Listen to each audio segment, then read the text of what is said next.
Next we cover flow.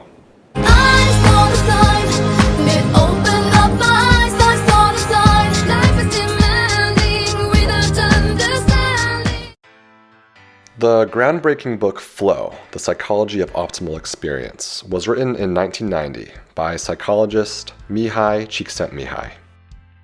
Flow can most simply be described as being in the zone, being so focused on an activity that time seems to fly by. Hours might pass in what feels like minutes. Here's a sneak peek of the classic flow chart. We'll dive more into this in a minute. Csikszentmihályi described flow as being completely involved in an activity for its own sake. The ego falls away. Time flies. Every action, movement, and thought follows inevitably from the previous one, like playing jazz. Your whole being is involved, and you're using your skills to the utmost. When I first read Flow in pre-dystopian 2012, my mind immediately jumped to the video game Rollercoaster Tycoon. When I was a wee lad, this engrossing, extremely well-designed game put me in the perfect state of flow. It balanced the demands of running a theme park business with the creative opportunities of designing roller coasters. Real quick shout out to my cousin Jay for letting me burn Loopy Landscapes. To achieve flow, the activity itself actually matters less than you think. You can find flow doing anything. Dancing, playing music, making art, shoveling snow, extreme crocheting. Extreme! Any activity has the possibility for flow, depending on the individual. This chart is a great representation of the sweet spot needed for flow. On the vertical axis, you have the challenge level. If an activity is too difficult, this can lead to worry or anxiety. You fear failure. If it's too easy, this can lead to boredom or apathy. Side note on apathy, Csikszentmihályi found the largest single contributor to apathy is watching television. He found people spent only about 8% of the time watching TV in flow. I touched on the societal scourge of television in a recent video. If you're interested, it's annotated above and linked in the description. Back to the chart. On the horizontal axis, you have the person's skill level. If you're underskilled, anxiety or worry can set in. You lose interest.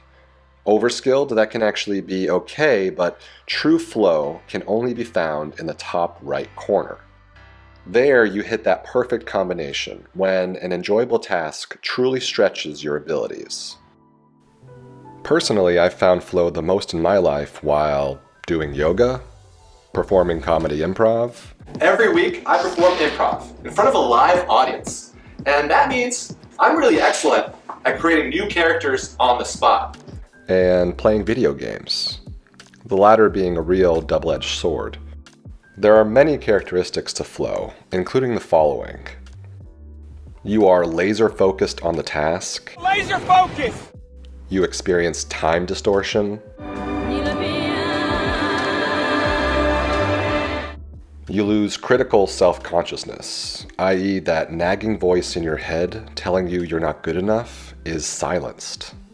The activity itself is intrinsically motivating to you, i.e. it doesn't rely solely on an external reward. Hey there, nice painting. You feel that you are in control. Goals are clear to you.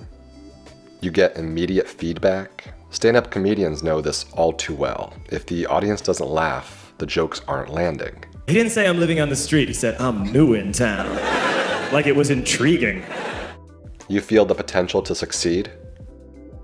You are so engrossed in the activity that other needs, like hunger and thirst, are negligible. If you can't tell by now, I love flow. I'll stand by you. Yeah! No, not that flow. She's great, but for the record, I stand for Jamie. Ooh, baby, do you know what that's worth? I want to believe it. Ooh. I'm not hearing the confidence. Now, what happens in the brain during flow? Listen up, eggheads. In research studies of people in the midst of flow, the prefrontal cortex quiets down. This is in charge of our higher cognitive functions, including self-reflective consciousness, memory, and sense of time. It looks like this prefrontal cortex suppression allows various brain areas to interact with each other more freely and creatively. It's likely connected to the brain's dopamine reward circuitry because curiosity is highly magnified during flow. I believe flow is inextricably tied to self-actualization in Maslow's hierarchy of needs, as well as the Japanese concept of Ikigai. If you would like me to cover these in a future video, leave a comment below.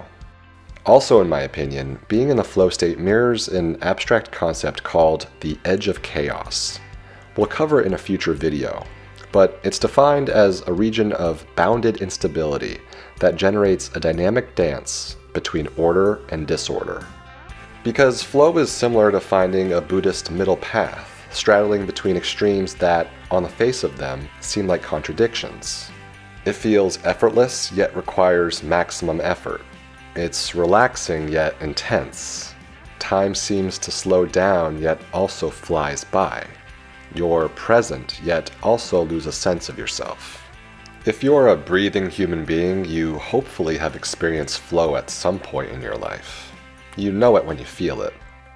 Relating back to a scholar we covered in an earlier video, Joseph Campbell's favorite piece of advice from the Hindu Upanishads was, "Follow your bliss." Similarly here, we can say life is best when you follow your flow. So how do you spend as much of your day in flow as possible? Here's a few tips. Reduce distractions. Try putting your phone on Do Not Disturb or airplane mode. Every distraction, no matter how tiny, interrupts flow. Focus on one thing at a time. Multitasking is the enemy, even if you're incredible at it. Pay attention to your energy level. Flow's easier when you feel calmly alert. Everyone's a bit different, but willpower tends to decrease throughout the day, so generally mornings are better for creatively taxing work. Do the tedious, mind-numbing work in the late afternoons. Yeah. If you could just go ahead and make sure you do that from now on, that would be great. This one's optional and depends on the task, but flow's often better when done in a group. Jamming together in a band or dancing in a troupe brings a wonderful sense of community and an opportunity to contribute to something beyond yourself. Myself, I found my latest favorite flow activity in the past month, making these videos for you. Video editing in particular lends itself to flow. I lose myself in every stage of the process. Sometimes I know I need a break, but I keep telling myself just 5 minutes longer. I need to work something out first. If you find yourself saying this, that's a great sign you are flowing. If you want to learn more about flow, pick up Mihaly Csikszentmihályi's seminal book, Flow. And also worth checking out is Steven Kotler's The Rise of Superman, which focuses on flow for extreme sports athletes. Since this is a new channel, every like and subscribe makes a huge difference. Please lend your support by liking and subbing. Thank you so much for watching. My angels! I'm really excellent at creating new characters on the spot. I don't know which character I'm going to need for the island, but I can tell you, I'll be prepared. Like and subscribe.